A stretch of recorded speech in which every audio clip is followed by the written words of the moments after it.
तर आपण पाहतोय या ठिकाणी सीजेपी आणि जेपी नड्डा यांच्या मधली ही बैठक आता संपलेली आहे। जवळपास 1 तास सरकार आणि सीजेपीच्या शिष्टमंडळाची बैठक सुरू होती।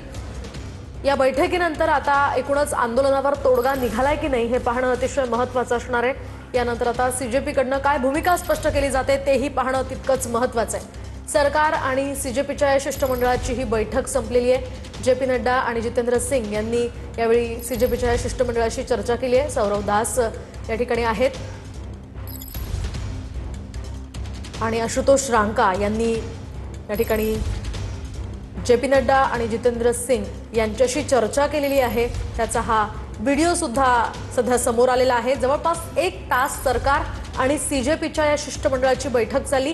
1 तास ही चर्चा झाल्यानंतर आता नेमका निर्णय काय झालेला आहे त्याकडे सर्वांचं लक्ष लागलेलं आहे।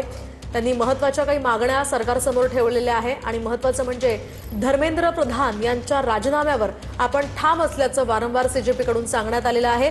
त्यानंतर आता त्यांची ही मागणी पूर्ण होते का, इतर शिक्षण क्षेत्रातील त्रुटींसंदर्भात सुद्धा सरकारकडून काय निर्णय घेतला जातो ते पाहणं अतिशय महत्त्वाचं असणार आहे। मात्र सध्या तरी जेपी नड्डा आणि सीजेपीच्या या शिष्टमंडळाची ही 1 तास झालेली बैठक संपलेली आहे। मागच्या वेळी ज्यावेळी हे शिष्टमंडळ जेपी नड्डा यांच्या भेटीसाठी गेलं होतं त्यांना त्यावेळी 1 तास थांबवण्यात आला आणि केवळ 10 मिनिटं चर्चा झाली होती असा आरोप सुद्धा सीजेपीकडून करण्यात आला होता। मात्र यावेळी जवळपास 1 तास सरकार आणि सीजेपीच्या शिष्टमंडळामध्ये चर्चा झालेली आहे। त्यामुळे कोणकोणत्या विषयांवर ही चर्चा झाली, एकूणच मागण्यांसंदर्भात सरकारची काय भूमिका आहे आणि त्यानंतर सीजेपीची काय भूमिका या ठिकाणी मांडली जाते ते पाहणं अतिशय महत्त्वाचं असणार आहे।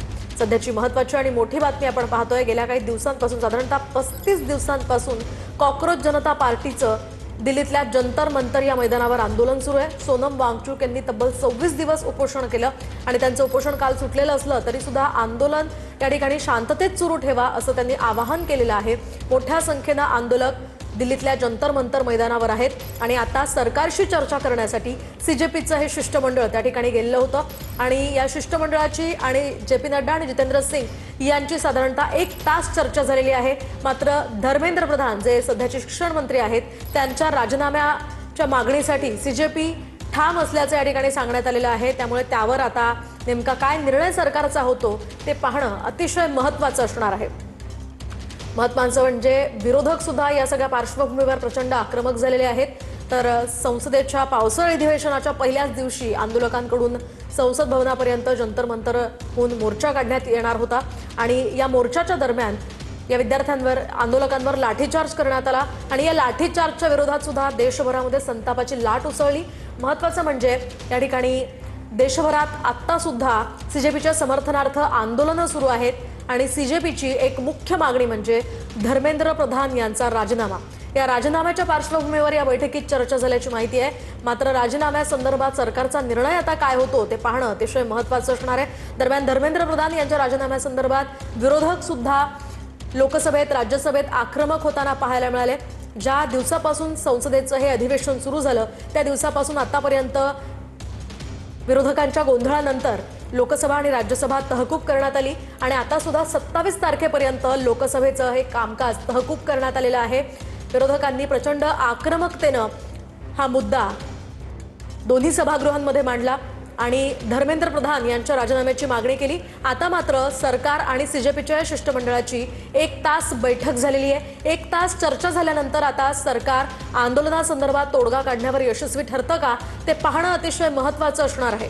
महत्त्वाचं म्हणजे धर्मेंद्र प्रधान यांच्या राजीनाम्यासंदर्भात काय निर्णय होतो, यासह शिक्षण क्षेत्रातील काही त्रुटी आहेत त्या त्रुटी या सगळ्या आंदोलकांनी सरकारसमोर ठेवलेल्या आहेत त्या संदर्भात काय निर्णय होतो त्याकडेही सर्वांचं लक्ष लागलेलं आहे। तुर्तास जंतर मंतर या दिल्लीतल्या मैदानावर अजून सुद्धा आंदोलन सुरू आहे। सोनम वांगचुक यांचं उपोषण सुटलेलं असलं तरी सुद्धा आंदोलन शांततेत सुरू ठेवा असं आवाहन त्यांनी केलेलं आहे। या आवाहनानंतर आता आंदोलक जंतर मंतरवर अजून सुद्धा आहेत आणि मोठ्या संख्येनं त्या ठिकाणी आंदोलक जमतायत। दरम्यान अधिकची माहिती या संदर्भात आपण जाणून घेऊयात आमचे प्रतिनिधी प्रमोद जगताप यांच्याकडून। प्रमोद, काय सांगाल या ठिकाणी आता सरकार आणि सीजेपीच्या शिष्टमंडळाची 1 तास बैठक झालेली संपलेली आहे, काय नेमकी चर्चा झाली, काय माहिती मिळते?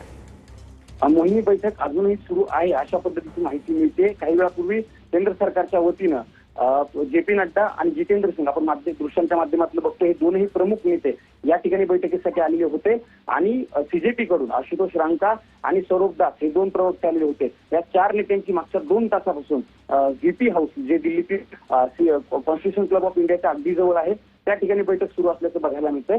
या सगळ्या प्रवक्त्यांची प्रामुख्याने मागणी किंवा काँग्रेस जनता पार्टीची मागणी आहे की धर्मेंद्र प्रधान जे शिक्षण मंत्री आहेत त्यांनी राजीनामा दिला पाहिजे, अशा पद्धतीची मागणी, अशा पद्धतीची प्रमुख भूमिका या सगळ्यांची आपल्याला बघायला मिळते। आणि त्या सगळ्याच्या पार्श्वभूमीवर सुरू असलेली ही बैठक जी आहे ती अत्यंत महत्वाची आहे असं आपल्याला म्हणावं लागणार आहे। कारण मागच्या महिनाभरापासून मोहिनी प्रामुख्याने जर सांगायला गेलं तर काँग्रेस जनता पार्टीच्या वतीने या ठिकाणी आंदोलन सुरू असल्याचं आपल्याला बघायला मिळालेलं होतं आणि त्या आंदोलनाच्या पार्श्वभूमीवरती आजही तोडगा निघतो काही बघणं महत्वाचं असणार आहे। कारण 20 तारखेला ज्या पद्धतीनं घटना घडलेला होता, मोर्चा संसदेवरती खरं तर काढलेला होता आणि त्या संसदेवरती काढलेल्या मोर्चामध्ये ज्या पद्धतीने घटना घडलेल्या होत्या त्या घटनेनंतर आता सरकार नेमकं कशा पद्धतीने या सगळ्यामध्ये तोडगा काढतं। कारण सरकारचं स्पष्टपणे म्हणणं आहे की तुमच्या मागण्या, पण यापूर्वी देखील आपल्याला बघायला मिळाले होते म्हणून 2 बैठका सरकारच्या या सगळ्यांसोबत म्हणजे काँग्रेस जनता पार्टीसोबत झालेल्या होत्या, पण तोडगा निघालेला नव्हता। आज त्यांच्या मागण्यांचं निवेदन खरं तर या दोनही प्रवक्त्यांना केंद्र सरकारच्या मंत्र्यांकडे दिलेलं आहे। 2 तासाची चर्चा, त्या चर्चेनंतर आता कशा पद्धतीने तोडगा निघाला तर हे आंदोलन संपतं का हे बघणं महत्वाचं असणार आहे। पण सरकारचा खरं तर प्रयत्न असल्याचं आपल्याला बघायला मिळतंय की हे आंदोलन लवकरात लवकर संपवावं। कारण काल रात्री देखील पंतप्रधान नरेंद्र मोदी यांनी व्हिडिओ ट्विट करून आवाहन केलं होतं किंवा त्यांनी स्पष्ट केलं होतं की या कोणालाही सोडलं जाणार नाही आणि मग त्यानंतर सुरू असलेली बैठक आणि आता तोडगा निघतो का हे बघितलं महत्वाचं आहे। नक्कीच प्रमोद, या संदर्भातले अपडेट्स तुमच्याकडनं वेळोवेळी जाणून घेत राहणार आहोत। तुर्तास धन्यवाद दिलेल्या या सविस्तर माहितीसाठी। आपण पाहतोय सरकार आणि सीजेपीच्या या शिष्टमंडळाची ही बैठक अजूनही सुरू आहे।